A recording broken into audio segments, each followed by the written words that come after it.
My name is Evelyn Harper. I'm 72 years old. And I am a grandmother. If you came here because you heard about a teenager's viral TikTok that exposed a family secret buried for decades, then yes, this is that story. My 16-year-old granddaughter made a video for fun. Just a trend. 30 seconds of curiosity. But that video uncovered a truth our family had hidden for more than 40 years. A truth about blood, identity, and a lie we believed would die with us. People think TikTok is harmless. But that screen cracked open my past and dragged it into the light. So if you're here to hear how one viral post tore through generations and forced a family to confront its real history, stay with me.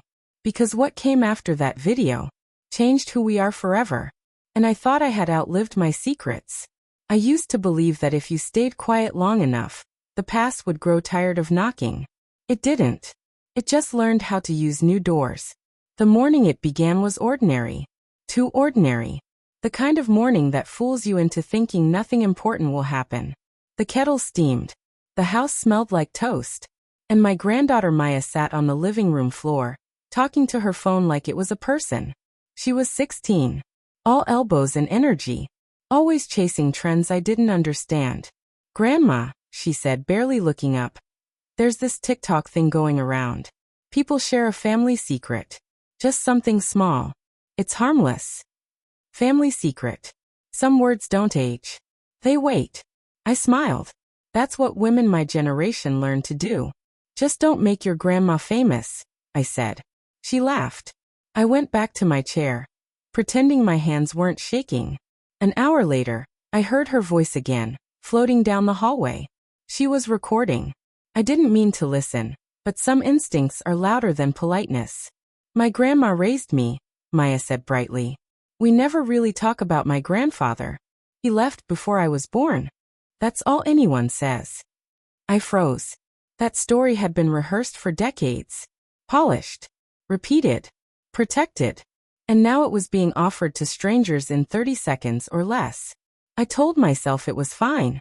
I told myself no one would care. That was my second mistake. By that evening, the video was live. By morning, it wasn't small anymore. My phone buzzed on the kitchen table. Then buzzed again. Messages from apps I didn't use. Names I didn't recognize. And then names I did. I opened the video.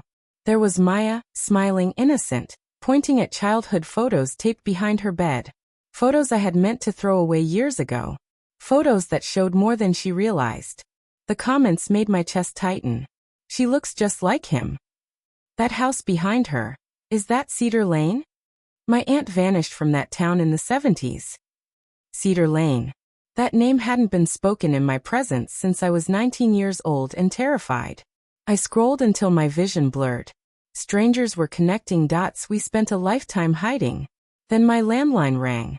No one ever calls that number. I stared at it. Let it ring. And ring. When I finally picked it up, a man spoke softly, like he already knew the damage his voice would do. "Evelyn," he said. "I think we're related." The room went silent. Even the house seemed to hold its breath. Because in that moment, I knew something terrible and irreversible had happened. The dead past had learned how to speak. I didn't tell Maya the truth that day. But someone else did. You'll hear about the message that proved our secret didn't stay buried. And the name that should have never resurfaced. I didn't sleep that night. I sat at the kitchen table with the lights off, the glow of my phone painting shadows across the walls. Every few seconds it vibrated again. Comments. Messages. Notifications stacking like unopened letters from ghosts. Maya was asleep upstairs, unaware that her 30-second video had turned into a searchlight aimed directly at my past. At 2:14 a.m., one message cut through the noise. It wasn't a comment. It wasn't public. It was a direct message. "She has your eyes." And his jaw. "You didn't think we'd forget, did you, Evelyn?" My breath caught in my throat. No żadna irakunisa. No profile photo. Just a gray silhouette and words that felt personal. Too personal. I stared at the message until the letters blurred. Then another one appeared. "Cedar Lane. 1978. You left more behind than you think." My hands went numb. Because Cedar Lane wasn't just a place. It was a decision.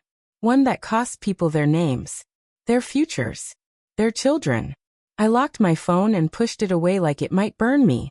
By morning, the video had crossed 1 million views. Maya came downstairs smiling, phone in hand. "Grandma," she said breathless, "it's blowing up. People keep asking questions." I didn't know anyone would care this much. I wanted to tell her everything.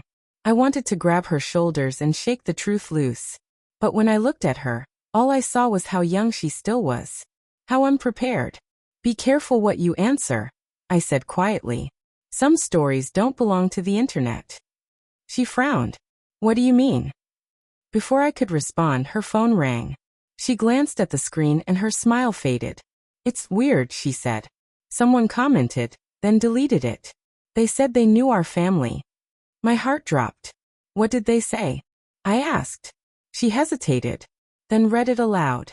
They wrote, "Ask your grandmother about the boy who wasn't allowed to exist." The room tilted. I sat down hard, the chair scraping the floor. Maya stared at me now, really stared, like she was seeing me for the first time. "Grandma," she whispered, "what does that mean?" I told her I felt dizzy. Told her I needed air. Lies come easily when you've practiced them your whole life. I stepped outside and dialed a number I swore I'd never call again. My sister answered on the second ring. "They found us, didn't they?" she said before I spoke. That's when I knew the secret wasn't just mine anymore. She told me things I didn't know. Things that were hidden even from me. About letters intercepted. About a child registered under a different name. About a deal made to keep a scandal quiet. "You weren't the only one protecting someone," she said. "You were being protected from the truth too." That night, Maya knocked on my bedroom door. She held her phone out to me, hands shaking. "Grandma," she said, voice breaking, "someone just sent me a photo." It was old. Faded. A group of young people standing in front of a house on Cedar Lane. And in the center of that photo was me, holding a baby I had sworn never existed. I had spent 40 years believing I gave up everything. But you'll hear how I discovered someone else decided my fate for me. And why the baby in that photograph was never meant to be erased. I hadn't seen that photograph in over 40 years. And yet my hands remembered the weight of that baby before my mind could catch up. The way his head rested against my shoulder. The way I counted his breaths at night, because I was afraid the world would take him if I looked away. Maya stood frozen in my doorway, holding the phone like it might explode. "Grandma," she whispered, "who is that baby?" I closed my eyes. There are moments when silence feels heavier than truth.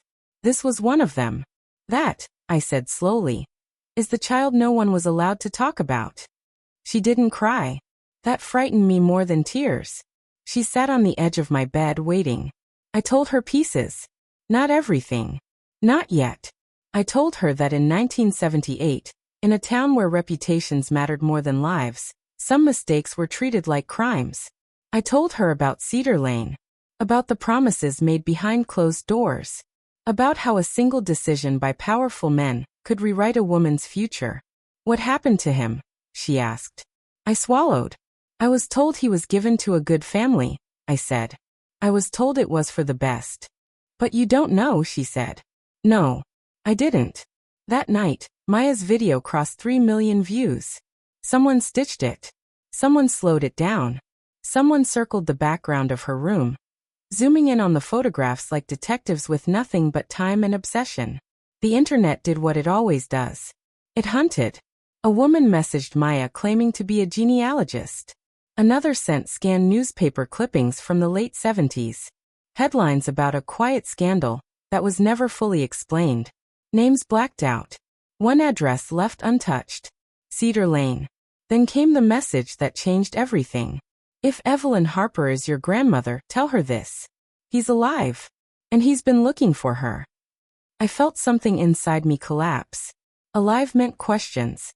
Alive meant consequences. Alive meant the lie I built my life on had a pulse. I called my sister again. This time she didn't deny it. "They moved him out of state," she said. "Changed his name. Closed the records. It was cleaner that way." Cleaner for whom? That's when I realized something that still makes my chest ache. I hadn't just lost a child. I had been erased as a mother. The next morning, Maya sat across from me at the kitchen table, her phone between us like a third person. I won't post anything else, she said quietly. But I need to know who I am. I need to know who we are. I looked at her and saw generations colliding in her eyes. My fear. Her courage.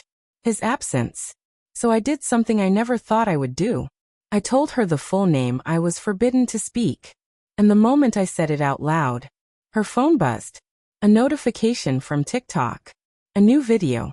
From a man in his 40s. Gray at the temples. Familiar eyes. Captioned with 7 words.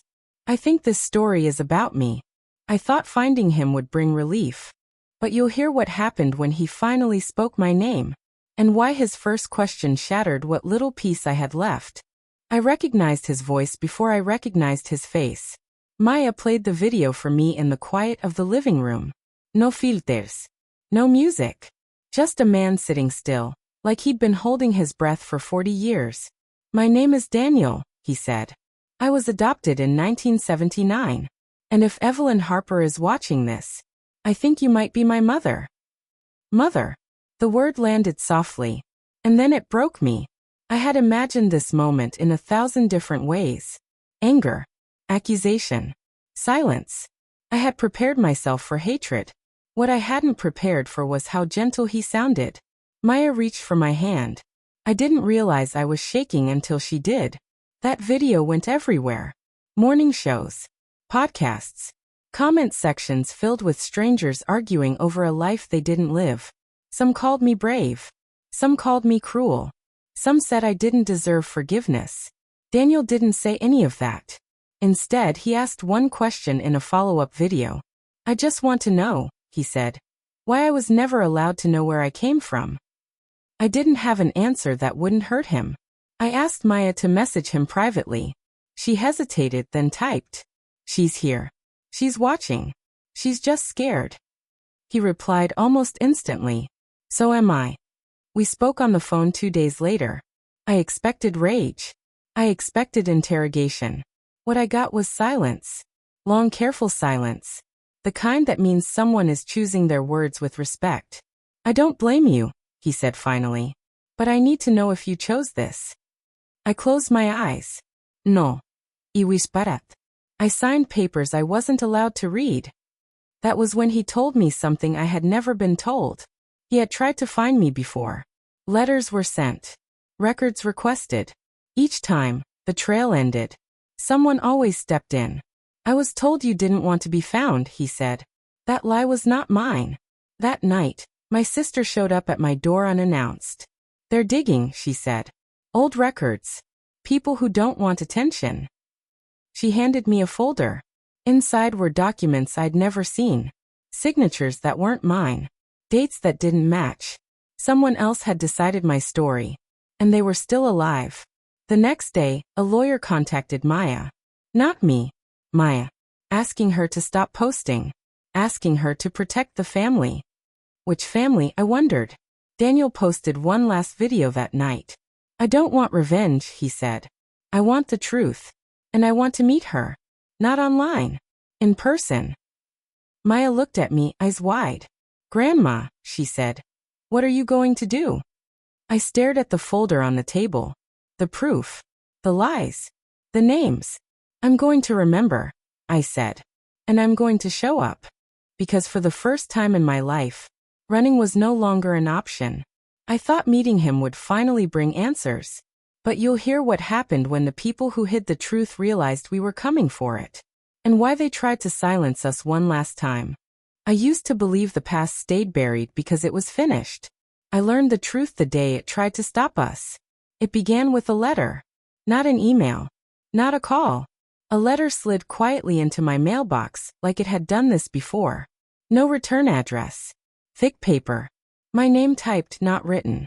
Inside was a single sentence. Some doors were closed for a reason. My hands went cold. That afternoon, Daniel messaged Maya. Someone just contacted my adoptive parents. Asked questions they shouldn't know how to ask. The pieces clicked together with a sound like bone breaking. The truth wasn't just hidden. It was guarded. Maya wanted to post about it. She wanted to warn people. I stopped her. No, I said. Not yet. This isn't noise. This is pressure. That night, I dreamed of Cedar Lane again. The house. The car that never turned its headlights on. The men who spoke softly while deciding my life. I woke up knowing something worse was coming. It arrived 2 days later. Daniel's meeting request vanished. The coffee shop canceled. The hotel lost my reservation. Even the rideshare app glitched when I tried to schedule a pickup. Small things. Coincidences. Too many coincidences. Then my sister called, her voice tight. They found the doctor, she said. The one who signed the papers. My heart thudded. And he died last year, she said. But his records didn't. That night, she brought another folder. Inside were hospital logs, adoption forms, and one memo stamped confidential. It wasn't about me. It was about my father. The man I spent my whole life protecting. He wasn't just complicit. He was the reason the adoption was sealed. He had leverage, influence, friends in the right places. He didn't want a scandal. And he didn't want a grandson who proved one already existed. I felt something inside me fracture. The man I mourned.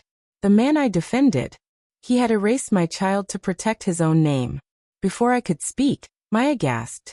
Grandma, she said, staring at her phone. Daniel just posted again. The video was different this time. His voice strained. I was told to stop asking questions, he said. They offered money. They said this would hurt people who didn't deserve it. My chest burned. They. Maya whispered. Daniel leaned closer to the camera. And then he said, they said my mother agreed to this. I stood up so fast the chair fell over. That's a lie, I said aloud, though he couldn't hear me. But someone else could. Because at that exact moment, my phone rang. A private number. I answered. Evelyn. A man said calmly, like we were old friends. You're opening wounds that never healed properly. Who are you? I demanded. A custodian, he replied. Of a long-standing agreement. I never agreed to anything, I said. He paused. Your father did. The line went dead. I looked at Maya. She was pale, eyes wide. They're rewriting the story again, she said. No. Iraplia. They're afraid we finally know it. Because now the secret wasn't just about a lost child. It was about who decided which lives mattered. And for the first time, I was ready to say names. I thought the truth would protect us. But you'll hear how someone tried to erase the evidence forever. And the moment I realized this story could cost us more than silence. I never felt safe in my own home until that night. The air was too still, the shadows too long. Maya had fallen asleep on the couch, phone beside her, charging quietly. And I wasn't sleeping. My fingers trembled as I held the folder containing the old hospital records, adoption forms, and confidential memos. Every sheet a reminder that someone had controlled my life, my child's life, my family's fate. The first knock came softly. So soft I almost didn't hear it. I froze. Another knock. Louder this time. Then the sound of a key turning in the front door. I didn't lock it. But apparently, someone else had someone who had keys they shouldn't have. The door opened slowly. A shadow moved across the threshold. Evelyn Harper? A calm voice called. I gripped the folder like a shield. Yes, I said, my voice firmer than I felt. You shouldn't have opened the records, he said. Some doors were never meant to be opened. I recognized the tone. That same tone I'd heard on the phone earlier. Someone used to controlling people, situations, lives. Who are you? I demanded. A custodian, he said again. Of family agreements. Of reputations. Of legacies. And some things are more dangerous than the truth. I realized then that this wasn't about stopping Daniel. Or even me. It was about stopping history from speaking. He reached for the folder. I stepped back, holding it tighter. Do you understand what happens when secrets resurface? He said. People lose jobs. People get shamed. People disappear. Disappear. That word slid down my spine like ice. I lunged for the front door and slammed it shut. He didn't follow. Instead, he left something behind. A single envelope. White. Unmarked. Inside, a photograph. faded. Corner spent. It was Daniel. But not the Daniel we knew. A boy, 7 years old, sitting in a nursery crib with someone else's hand covering his mouth, and written in faint pencil on the back. He could have ruined everything. Remember why he was hidden? I drop the envelope. My hands shook. Maya woke up screaming. I didn't touch anything, I said, holding her close. But I realized in that moment, the danger wasn't just outside. It had been inside our family all along. Someone had been watching. Someone had planned every step to keep the secret buried. And now they knew we were close. I looked at Maya, and her fear mirrored mine. But I also saw determination. Grandma, she said, voice trembling. We can't let them win. I nodded, gripping her hand. We won't, I whispered. But deep down, I knew the next move would cost more than our hearts. Because the people who buried my child were willing to erase anyone who reminded them of the truth. I thought surviving the night meant we were safe. But you'll hear how a shocking family betrayal revealed someone had been protecting the secret all along, and why the truth we uncovered turned out to be far stranger than we imagined. The morning after the intruder, the house felt smaller. The shadows lingered longer. Every creak, every whisper of wind sounded like a warning. Maya and I sat at the kitchen table, coffee untouched, hands gripping each other like life rafts. The folder with the records sat between us. I kept thinking about the photograph. Daniel as a child, silenced, hidden. I thought I knew everyone I could trust. I was wrong. The first hint came in a message from my sister. Evelyn, you need to know the truth about who gave the papers to the intruder. I froze. What do you mean? I asked. She paused, then sent another line. Your cousin, Rebecca. Rebecca, my own cousin. Always smiling at family gatherings, laughing with Maya when she visited, the kind of person everyone assumed was harmless. You're joking, I whispered. No. She's been protecting the family secret all along. And when she realized you were getting too close, she intervened. I felt the room tilt. Rebecca, the one person I thought was on our side. I remember the day she came over to check on Maya. She hugged her. She smiled at me. And yet, all that warmth had been a mask. I called her.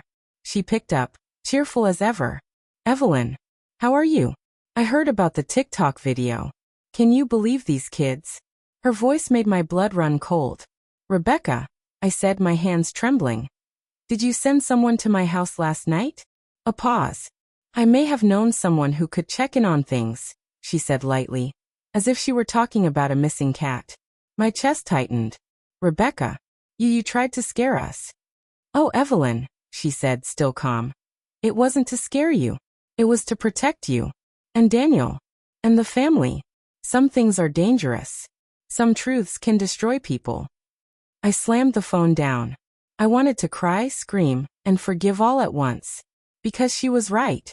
She knew more than anyone else about the powers and threats that surrounded the secret. And yet, betrayal had a taste. It lingered. Maya looked at me confused. Grandma, is she trying to help us or hurt us? I didn't answer. Because I wasn't sure myself. Then Daniel messaged. Evelyn, I think I finally understand why you stayed silent. But I also found something. Records, letters, someone tried to erase my existence completely. But I traced one signature. Rebecca Harper. The name hit me like a lightning strike. Rebecca had been playing both sides. Protecting the secret. And protecting herself. Then the next notification came. It was a TikTok from Rebecca herself. She looked straight into the camera. Some truths are too dangerous to be spoken. But I will not let the past destroy the family. Evelyn, I hope you understand why I did what I did. I felt my hands go numb. She was watching us. All of us. Every move. Every step toward the truth. And now, the family secret wasn't just a hidden adoption. It was a war. A war being fought within the very people I trusted most. And I realized, we were running out of time. I thought the worst of the secrets were hidden in the past. But, you'll hear how the final truth came out. Who was really behind the decades of lies. And how our family finally faced what had been buried for 40 years. I thought by the time I reached 72, I had faced all the ghosts a life could carry. I was wrong. The morning Daniel arrived, I felt the weight of 40 years pressing down. He was nervous, unsure, and yet, every step toward me carried the gravity of the child he once was. Maya stayed behind, phone recording discreetly, knowing every second could be evidence of the truth finally surfacing. We met at a quiet park. No cámaras. No intruders. Just the wind in the trees and the sunlight breaking through winter clouds. Daniel looked at me, eyes wide, voice low. I need to know everything, he said. I swallowed hard. I will tell you. But you have to understand. Some things were not my choice. He nodded. I started with the adoption, the secret, the papers signed without my knowledge. I told him about Cedar Lane, the people who made decisions about my life and his life. And then I told him about Rebecca, your mother's cousin. She was protecting the secret. But she also, my voice caught. She also tried to stop me from finding you. Daniel's jaw tightened. So she knew. All along. Yes, I said. She thought she was keeping us safe. But safety is relative when someone else is in control. I handed him the folder, the old hospital forms, letters, and memos. He flipped through them slowly. His fingers paused on a document stamped confidential. Your father, my grandfather, he said quietly. He orchestrated all of this? I nodded. He wanted to protect his reputation. He believed erasing you from our lives would erase the scandal. He didn't think about what it would do to you, or me. Daniel's shoulders slumped. He looked at me with something I hadn't seen before. Understanding, sorrow, and finally forgiveness. I've spent 40 years wondering why I didn't exist. And now I understand. It wasn't your fault. I felt tears sting my eyes. For 40 years I carried guilt for a child I never stopped loving. Your existence, I said slowly, was never erased from my heart. And it never will be. We sat together in silence. The wind in the trees, a subtle reminder that time continues, whether we are ready or not. Then Daniel smiled for the first time.